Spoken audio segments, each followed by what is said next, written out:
Hi guys, మీలో చాలామందికి ఒక లేక్ గురించి తెలియదు. అదే హంటర్ లేక్. సో ఈ లేక్ పేరు వచ్చి లానియర్.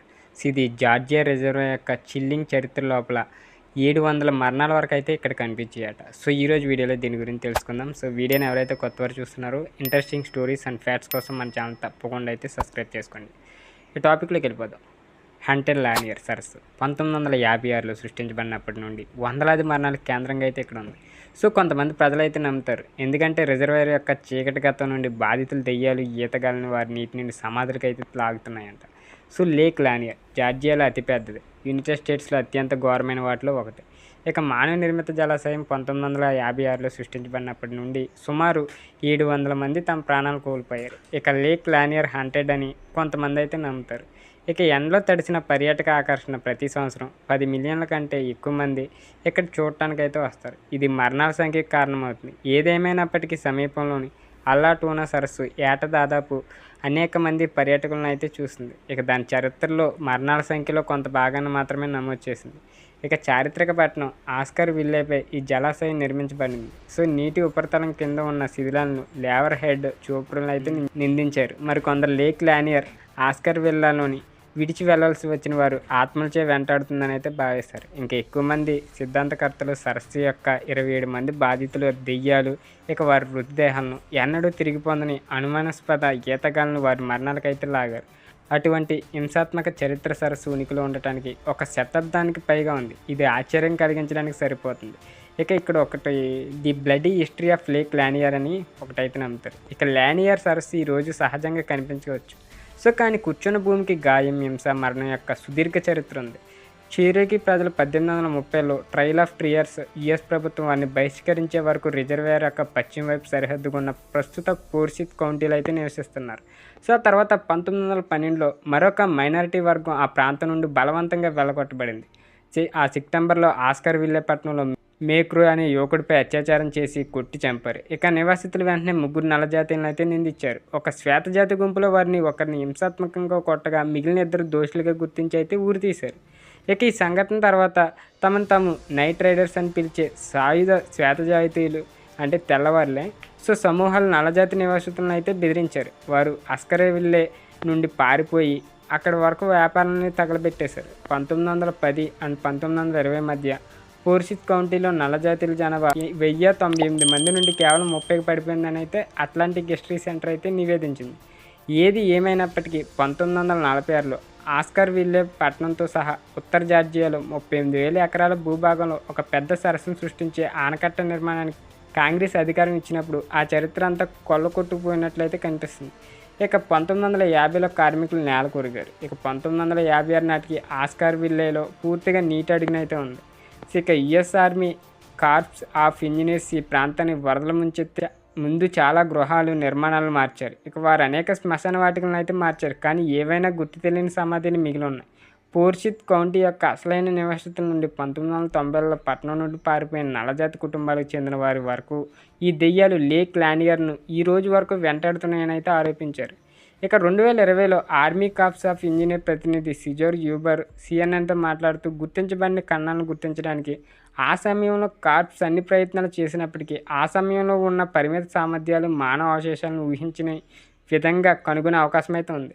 ఇది యాంటీబెల్లం నుండి అయినా సాధ్యమవుతుంది. అంతర్యుద్ధ కాలాల నుండి పురాతన కాలం నుండి స్థానిక అమెరికన్ మూలాలు అయ్యి. ఇంకా చెప్పాలంటే 1956 నుండి రిజర్వాయర్ మురికి నీటిలో మరణించిన వందలాది మంది బాధితులు ఈ ఆత్మలు అయితే చేరాయంట. సో లేక్ లానియర్ హంటెడ్గా ఉందా లేకపోతే చిల్లింగ్ థియరీస్ లోపల ఉన్నాయి. సో ఈ లేక్ లానియర్ యొక్క హంటెడ్ గతానికి అత్యంత ప్రసిద్ధ case lady of the lake. ఇది స్థానిక పురాణం. 1958లో డెలియా మే పార్కర్, యంగ్ సుసి రాబర్ట్స్ అని 2 మహిళలు ప్రమాదశాత్తు రాబర్ట్స్ కారును వంతెనపై నుంచి ఢీకొట్టి రిజర్వాయర్లో అయితే మునిగిపోయారు. ఒక మత్స్యకారుడు మరుసటి సంవత్సరం సరస్సులో కుళ్ళిపోయిన మృతదేహాన్ని కనుగొన్నాడు. శవం నీలం రంగు దుస్తులు ధరించి చేతులే, కానీ అది పూర్తిగా గుర్తించబడలేదు. ఏదేమైనప్పటికీ యంగ్ అండ్ రాబర్ట్స్ వంతెన మీదుగా నీలిరంగు దుస్తులు ధరించి నడుచుకుంటూ వెళ్తున్న దెయ్యం హార్డ్లాండ్ దగ్గరని స్థానికులు చూడటం ప్రారంభించారు. ఈ లేడీ ఆఫ్ ద లేక్ కింద ఈతగలను లాక్కుంది. సో మునిగిపోయారు. పుకార్లు అయితే వ్యాపించాయి మొత్తం. ఆ తర్వాత 1990లో వంతెన నిర్మిస్తున్న కార్మికులు లేక్ లానియర్ దిగున ఫోర్డ్ సేడన్ అయితే కనుగొన్నారు. ఇక నవంబర్ 5, 1990 నుండి ది న్యూయార్క్ టైమ్స్లోని ఒక నివేదిక ప్రకారం కారులో ఎముకలు ఉన్నాయి. సో ఇవి సూసీ డ్రాబర్స్తో సరిపోయి ఆమె కుమారుడు విలేకరులతో మాట్లాడుతూ ఆమె సరస్సులో ఉందని మేము నమ్ముతున్నాం, కానీ ఆమె చికాగోలో తర్వాత ఫ్లోరిడాలో ఉంటుందని అయితే మేము విన్నాం. ఆమె ప్రాణాలతో బయటపడిందా అని మేము ఆశ్చర్యపోయాము. అయితే ఆమెకు మతిమరుపు కూడా ఉంది, ఎక్కడికి వెళ్ళాలో తెలియదు. రాబర్ట్స్ని గుర్తించడం వలన 1959లో రిజర్వేర్ నుండి బయటికి తీసిన శరీరం యంగ్ దేనని అధికారులు అయితే ఊహించారు. చివరికి లేక్ లానియర్ని వెంటాడే వింత లేడీ ఆఫ్ ది లేక్ అని పేరు పెట్టారు. సో ఇక లెక్కలేనన్ని ఇతర విషయాలు జార్జియా రిజర్వ్ని అయితే వెంటాడుతున్నాయి. వాటితో పాటు వెళ్ళడానికి వారి స్వంత దెయ్యాల కథలు కూడా లేకపోయినా లేక్ లానియర్ చరిత్రలో 1964 క్రిస్మస్ అత్యంత ఘోరమైన రోజు అది. కారు మళ్ళీ మంచునీటిలోకి దిగిపోవడం వల్ల మరో ప్రమాదం 7 ప్రాణాలను అయితే బలి తీసుకుంది.